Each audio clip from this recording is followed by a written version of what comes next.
Mesdames, Messieurs, dans ce énième numéro des questions d'actualité, Question d'actualité parle ce jour de la démission de Jean-Marc Kabound, vice-président de l'Assemblée nationale de la République démocratique du Congo et président ad intérim de l'UDPS. Et question d'actualité aujourd'hui reçoit le vice-président de la jeunesse UDPS, Fédération de Lubumbashi, Patrick Kafwimbi. Et c'est lui qui répondra aux questions des questions d'actualité de ce jour.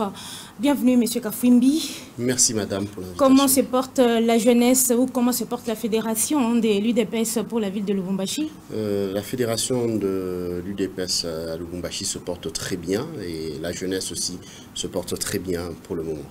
Jean-Marc Kabound, président AI de l'UDPS, a démissionné. Et avec ce problème à l'UDPS, vous ne trouvez pas que votre parti est en train de perdre petit à petit sa crédibilité, surtout face à la jeunesse que vous représentez ici dans la fédération de Lubumbashi? Oui, j'aimerais d'entrée de jeu recadrer la situation. C'est une rumeur de démission jusque-là qui n'est pas encore confirmée. Nous avons tous suivi sur les réseaux sociaux un tweet du compte du président AI de l'UDPS, M. Jean-Marc Kabound, disant qu'il démissionnait.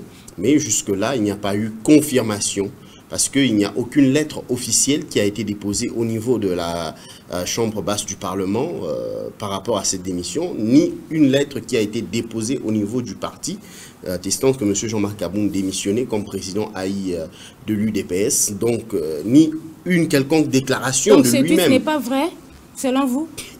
Jusque-là, l'entourage du président AI de l'UDPS a parlé d'un piratage de son compte.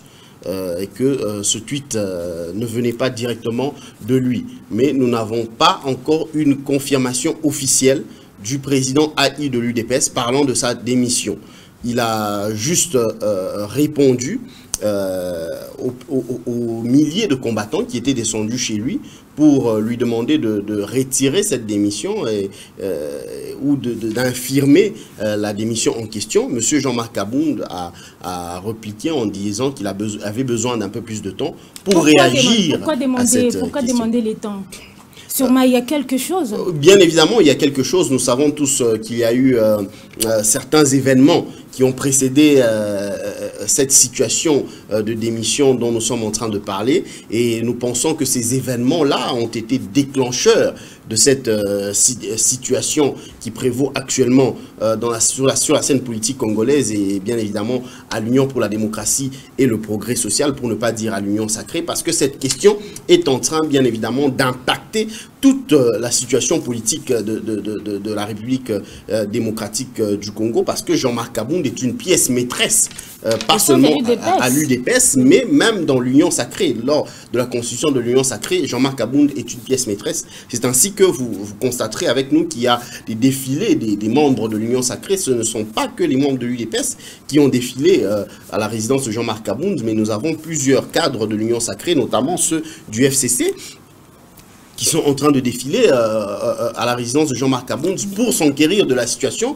et pour lui demander de ne pas démissionner si cela était dans ses intentions, parce que cela nuirait à l'Union sacrée, cela nuirait à l'Union pour la démocratie et le progrès social, madame. Si vous parlez des rumeurs, donc ce tweet-là serait une rumeur.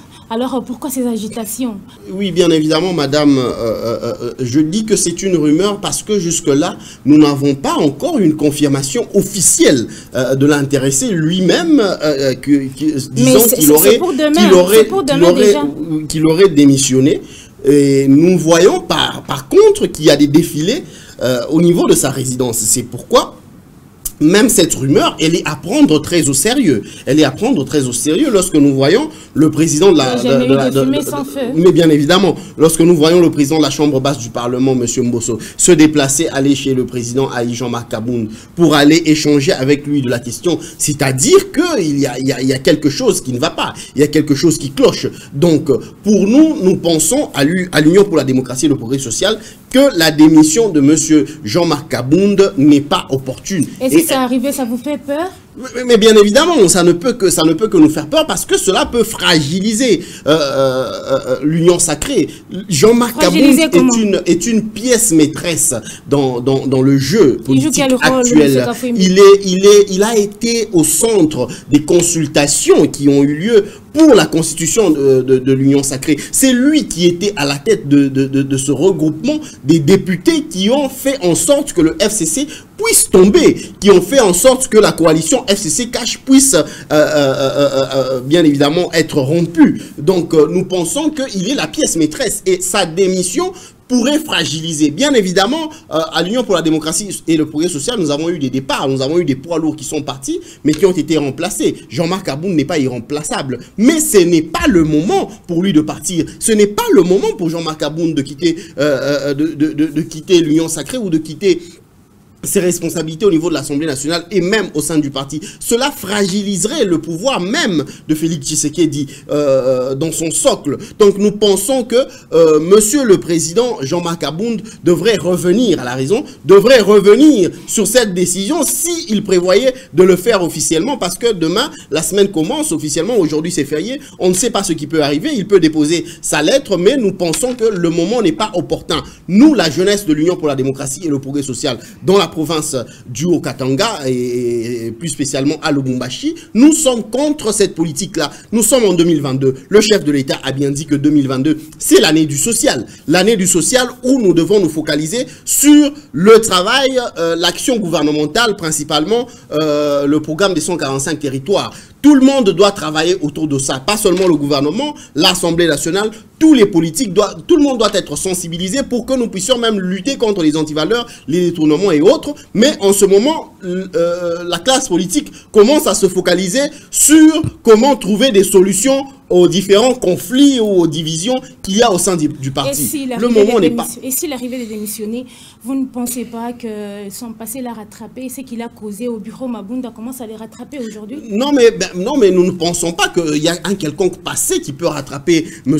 Jean-Marc Kabound. Il n'a rien causé au bureau Mabunda. Le bureau Mabunda est tombé parce qu'il y a des griefs qui étaient reprochés au bureau Mabunda. Ce n'est pas Jean-Marc Kabound qui reprochait cela au bureau Mabunda, c'est la plénière de l'Assemblée nationale. Pas seulement les députés de l'UDPS, mais les députés d'Ensemble pour la République, du MLC, du FCC. Qui prônaient pour les départs du bureau de Oui, bien évidemment, il était parmi ceux qui ont lutté, qui ont milité pour le départ de Janine Mabunda et de tout son bureau. Mais ce n'est pas un quelconque passé qui peut le rattraper, mais il ne tombe pas parce qu'il y a quelqu'un qui veut qu'il tombe, mais il part parce que lui-même décide de démissionner, ce qui est vraiment nuancé. Donc nous pensons que pour nous, ça serait un choc dur si Jean-Marc Kabound aujourd'hui venait à quitter le poste de premier vice-président de l'Assemblée nationale. Le moment n'est pas opportun, le moment n'est pas bien choisi. Quel est le meilleur moment alors?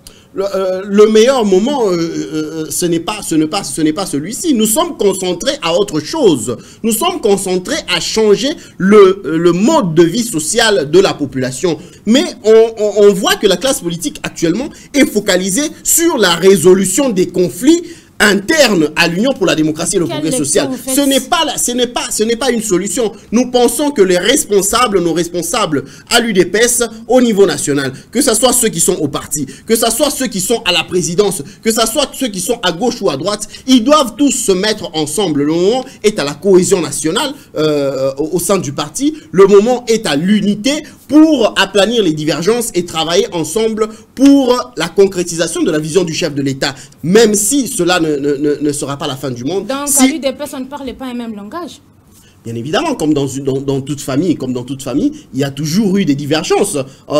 De ce côté, il y a ceux qui pensent comme ceci, de ce côté, il y a ceux qui pensent comme cela. Ça, je le dis, à l'UDPS, il n'y a pas un même langage. Il y a ceux qui pensent que Jean-Marc Kabound ne devait pas être là-bas. Il y en a qui pensent que Jean-Marc Kabound a le droit d'être là-bas parce que Félix Tshisekedi lui a octroyé ce mandat spécial. C'est là la genèse du problème. C'est là que le problème a commencé. Et nous pensons que ce n'est pas le moment de soulever ces chats-là qui dorment. Nous devons nous focaliser. Quelle lecture faites par rapport à l'interpellation de la garde républicaine à la résidence de Kabound? Nous pensons que la garde républicaine n'aurait pas dû se faire justice. Nous sommes dans un pays bien organisé, un pays qui a un pouvoir très bien organisé, des cours et tribunaux, des magistrats qui sont là. S'il y avait un problème, je pense que les responsables auraient dû aller auprès de la justice, déposer leur plainte, déposer leur desiderata. Et je pense que les services compétents auraient dû se charger de cette situation, auraient dû aller interpeller les policiers qui ont eu à commettre ces bévues, qui ont eu à arracher l'arme à un militaire de la garde présidentielle, qui ont eu à agresser un militaire de la garde présidentielle, en lieu et place d'aller se rendre justice. Je pense qu'ils sont aussi tout en tort que les policiers qui ont commis... Monsieur Kafouimbi, on termine déjà. Quel bilan, 3 ans après, vous faites de l'UDPS à la tête de la RDC avec cette guerre qui est entre UDPS Diaspora et UDPS du pays? Oui, pour nous... C'est brièvement parce qu'on est déjà à la fin. Oui, pour nous, le bilan est quand même positif parce que l'UDPS a pu mettre la machine SCC de côté, ce qui n'était pas chose facile. Nous avons eu à le faire après 2 ans de tractation. Ça, c'est déjà un acquis. Nous, à l'UDPS, nous avons pu être capables de relever le budget de la République démocratique du Congo de 4 milliards à 10 milliards de dollars, ce qui est une prouesse pour nous. Nous pensons que l'avenir de la République démocratique du Congo avec l'UDPS à la tête de ce pays est radieux, avec l'année du social qui va se concrétiser par la vision du chef de l'État. Tout ce que nous demandons, c'est que nous, à l'UDPS, nous arrêtions un peu de nous tirailler entre nous et que nous puissions nous focaliser sur l'essentiel pour que nous puissions avoir l'ambition de remporter les élections de 2023 tête haute. Question d'actualité vous dit merci d'avoir répondu à l'invitation. Merci madame. Monsieur Patrick Kafouimbi, vice-président de la jeunesse UDPS pour la Fédération de Lubumbashi, était l'invité des questions d'actualité. Merci madame, merci messieurs de nous avoir suivis. Prochain numéro avec questions d'actualité, c'est déjà demain en attendant. Excellente suite de nos programmes.